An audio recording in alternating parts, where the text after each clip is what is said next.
तकवा और नेकोकारी ये समझते हो कि ये हरकतें करोगे। फिर आप फरमाते हैं कि हज़रत ने मुझे सैर व सेहत का हुक्म दिया। कहते हैं मैं एक शहर में पहुंचा तो क्योंकि हुक्म ये है सूफिया को कि तुम जिस शहर में भी जाओ ना, पहले जाके पूछो यहाँ कोई अल्लाह वाला है, अगर है तो उसकी ज़ियारत करो, अगर नहीं तो फिर पूछो यहाँ किसी अल्लाह वाले का मज़ार है तो फिर वहाँ जाके सलाम पेश करो, उसके बाद जो करना है सो करो। तो आप फरमाते मैंने जाते सबसे पहले यही सवाल किया। मैंने कहा भाई यहाँ कोई मर्द है कोई? तो लोगों ने कहा भाई यहाँ तो नहीं है, ये जो सामने आप पहाड़ देख रहे हैं इसके ऊपर एक गार है, वहाँ एक मर्द है, ज़रा मुशक्क़त है, जाओ। बाबा साहब फरमाते मैंने बड़ी मुशक्क़त उठाई और मैं गया पहाड़।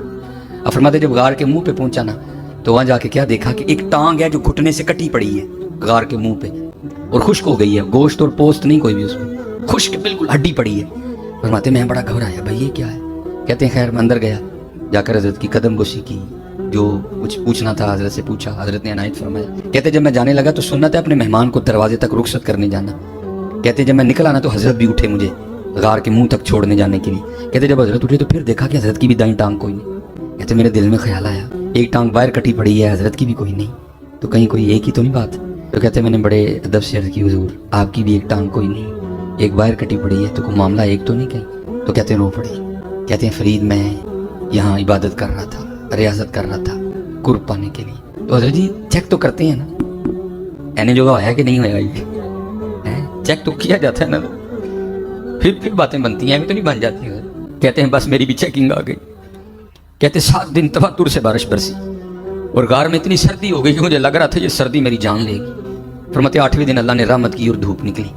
कहते मैं गार के मुंह पे बैठा ना सूरज से अपने वजूद को गर्म कर रहा था, तो चेकिंग कच्चा के पक्का। कहते एक औरत गुजरी और मेरी नज़र उसके चेहरे पे पड़ी। कहते बड़ी खूबसूरत लगी, मेरा जी चाहा कि मैं इसके पीछे जाऊं, इसको जाके ना फिर देखूं। कहते बस ऐसा गलबा हुआ शहवत का कि अकली मारी गई हो। भाई इस चोटी पे तो किसी मर्द का आना बड़ा मुश्किल से होता है, औरत कहाँ से आ गई? तेरा इम्तिहान है ना कर। कहते अकल मारी गई। फरमाते मैं उठा और उसके पीछे जाने के लिए ना मैंने गार से सबसे पहले दायां पांव बाहर निकाला। तो फिर गैब से आवाज़ आई वाह भाई वाह, वाह भाई वाह, यारियां साढ़े नाल ते जांदे गैरां पिछे, यारी साढ़े नाल ते जांदे गैरां पिछे। कहते यही कदम था जो सबसे पहले गैर के लिए बढ़ा था, मैंने अपने हाथ से ही काट दी। कहते यही कदम था जो सबसे पहले गैर के लिए बढ़ा था, मैंने अपने हाथ से ही काट दी। करने वाले बड़ा बड़ा कुछ करते हैं। तो खुदा के लिए अपने बुजुर्गों को बेइज्जत होने से बचाएं, ये फजीलत नहीं है। ये अगर उनकी बुजुर्गी को अगर कोई खत्म करने वाली चीज है वो ये है ये तो बुजुर्ग वढ़ने वाली है गल। बुजुर्गों को बचाना है तो ये क्या करो, रात को सोंदे भी सन तो उठ के नमाज भी पढ़ लेंदे सन। ये ना कोई ये बताते हैं कर्तव्य उनका, ये कर्तव्य ही है ना। फिर बुखारी मुस्लिम में वो हदीस है जो 3 असहाब गैर मौजूदगी में नबी इस्लाम की अज़वाज के पास पर्दे में आके हुजूर के मामलात पूछते हैं। वो नबी इस्लाम तो एक नॉर्मल जिंदगी गुजार रहे थे, आप रात को सोते भी थे, आप नफली रोजा रखते भी थे, नहीं भी रखते थे। बुखारी मुस्लिम के अल्फाज हैं, उन्होंने नबी इस्लाम की इबादत को हल्का जाना और फिर आपस में गुफ्तगू करते हुए कहा कि अल्लाह के नबी तो बख्शे बख्शाए हैं, उनको क्या जरूरत है। एक ने कहा कि मैं पूरी जिंदगी शादी नहीं करूंगा, सिर्फ अल्लाह अल्लाह करूंगा। दूसरे ने कहा कि मैं रोजाना रोजा रखूंगा और तीसरे ने कहा कि मैं रोजाना पूरी रात जागा करूंगा। ये बातें करके वो वहां पे गए तो नबी इस्लाम की ज़ौजा मोहतरमा जो थी उन्होंने सुन लिया और जब हुजूर वापस आए तो उन्होंने कहा कि जी वो आपके चीते आए थे ये दावे करके गए हैं। हुजूर ने कहा बुलाओ उनको। बुखारी मुस्लिम के अल्फाज हैं, बुलाया गया। आप मैं अल्लाह की कसम मैं तुमसे ज्यादा अल्लाह का तकवा रखता हूं। ये पहला जुमला ये छक्का था कि तुम तकवा और नेकोकारी ये समझते हो कि ये हरकतें करोगे और मुझसे ज्यादा कोई नेक हो सकता है? मैं अल्लाह का पैगंबर हूं, मैं तुमसे ज्यादा अल्लाह का तकवा रखता हूं। मैं नफली रोजे रखता भी हूं, छोड़ भी देता हूं, मैं रात को आराम भी करता हूं और उठ के नमाज भी पढ़ता हूं, यानी एक नॉर्मल लाइफ गुजार रहा हूं। और मैंने बीवियां भी रखी हुई हैं, निकाह किए हुए हैं।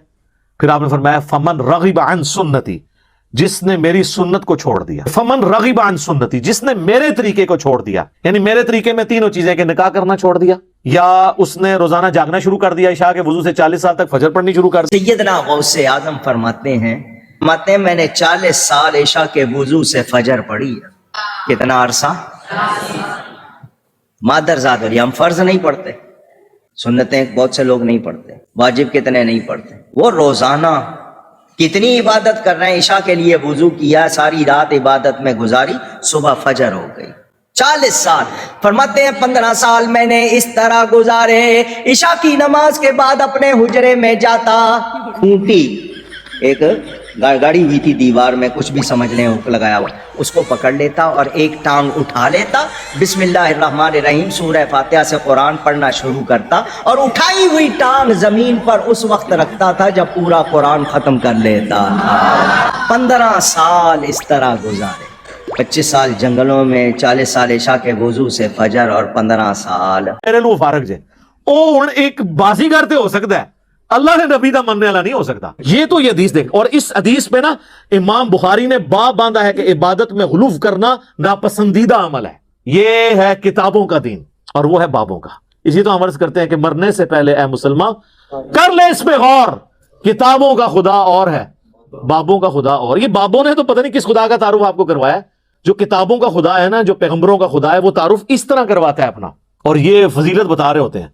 एक और हदीस है बुखारी और मुस्लिम दोनों में, हजरत अब्दुल्ला बिन अमर बिन आस की बीवी ने हुजूर को शिकायत भेजी कि ये जो आपका सहाबी है ना, ये मेरे हुकूक पूरे नहीं करता, ये रोजाना रोजा रखता है और रात को भी पूरी रात इबादत करता रहता है। तो नबी इस्लाम ने उनको बुला के पूछा कि ए अब्दुल्ला, मैंने तुम्हारे बारे में ये सुना है, क्या ऐसा ही है? उन्होंने अर्ज किया या रसूलल्लाह ऐसे ही है। वो तो एक्सपेक्ट कर रहे थे हुजूर कहने के यार इधर आना जरा जफ्फी पा, तू से ही निकले हैं मेरे साहबा विचों। हाँ फरमाया अब्दुल्ला, अगर ऐसा करोगे, पूरी रात जागोगे तो तुम अंधे हो जाओगे, तुम्हारी आंखों का भी तुम पे हक है, तुम्हारे जिस्म का भी तुम पे हक है, तुम्हारी बीवी का भी तुम पे हक है। फिर नबी इस्लाम फरमाया देखो मैं भी तो एक लाइफ जिंदगी गुजार रहा हूं ना, मैं रात को सोता भी हूं, उठ के नमाज भी पढ़ता हूं, नफली रोजे रखता भी हूं, छोड़ भी देता हूं। उन्होंने कहा यार सल्लल्लाहु अलैहि वसल्लम मेरे अंदर बहुत ताकत है, मैं अल्लाह की इबादत कर सकता हूं, तो मैं तो रोजाना रोजा रखूंगा।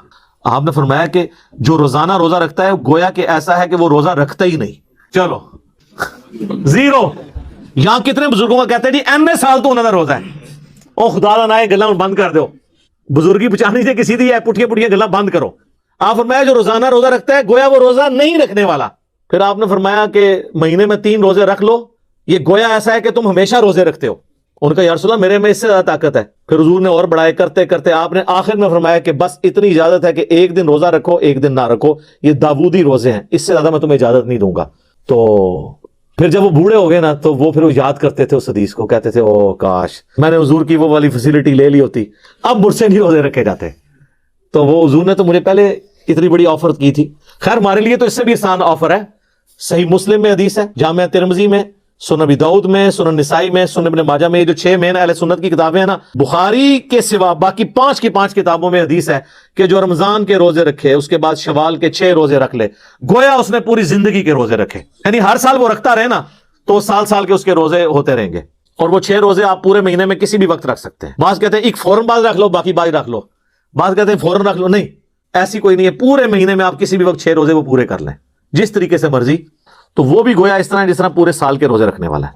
तो सर ये किताबों का दीन बहुत आसान है। मैं अक्सर अपने भाइयों से कहता हूं, लोग तो ये कहते हैं कि इल्म दीन आएगा तो फिर मुश्किल हो जाती है, अमल करना पड़ जाता है। सर ये लोग कहते हैं, हालांकि अगर आपके पास इल्म दीन आ जाए ना, तो आपके लिए दीन पे चलना आसान हो जाता है। कई काम आप ऐसे कर रहे होते हैं जो फजूल होते हैं और आपने खामखा अपने आपको मुसीबत में डाला होता है, और वो अल्लाह की नाफरमानी के काम होते हैं, और आप उसमें मुशक्कत उठा के तो बड़े सवाब की उम्मीद लगाए बैठे होते हैं, जबकि अल्लाह ने उसे 0 से मल्टीप्लाई करना है।